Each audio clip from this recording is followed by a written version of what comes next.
you know that market failure exists. So for example, if I produce a public good and it is both inexhaustible and inexcludable, do you want me to produce something of incredible value and to recapture none of the value that I create? No, you don't. The free market, in its idealized childlike sense, will make sure that I am punished for producing a public good. And no, thank you. I decline your free market by market principle. So if you're a sophisticated market guy, you're not going to look to screw over your own scientists who produced a public good for you. Correct. Okay. So let's But when I say free market, I must have an idealized vision of it. When I say free market, I mean a market where generally people play by the rules. The free market is, to me, the best capitalist is the one that says, how can I help people? How can I make their life easier? Right now, our many of our capitalists are like, how can I get rich? Instead of... Yeah. We don't have time for this. You're not a free market guy anymore. That was then. We've entered into it. Let me put it this way. Imagine that you have a pie that says all activity is in this pie that's economic, okay? And a tiny sliver of it were public goods and services, which constitute market failure. What if everything that I could produce almost can be turned into a small copyable file? So I replace, the calculator on my desk, et cetera, all sorts. Suddenly that little slice of the pie that represents market failure due to public goods starts growing. And imagine in a future world, crazy world, that the part of the free market that your thinking applies to is a tiny sliver. We haven't gotten there yet, but we could.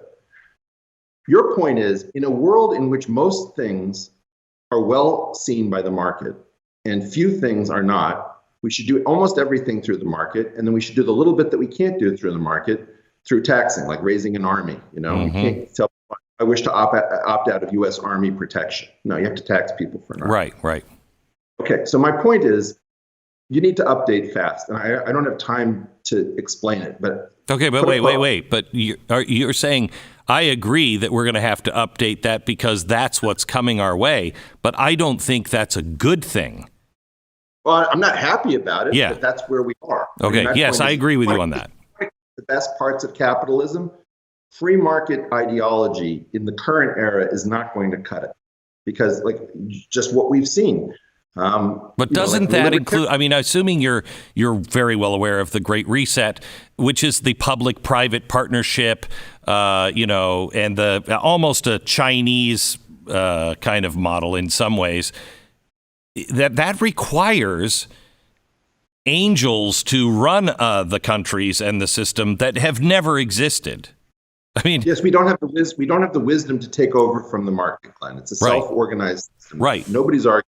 What I'm trying to say is that we've got a bunch of simple answers. None of them work. I could say it's all Ayn Rand, or what we need to do is recognize that Swedish socialism works. Right. All of this is garbage. Where everything is going to put everything on the blockchain. Blockchain solves everything. All of these are completely simplistic, and free market belongs in that group. And if you're like me, you want to save the best aspects of the market, take over from the market. I agree with that.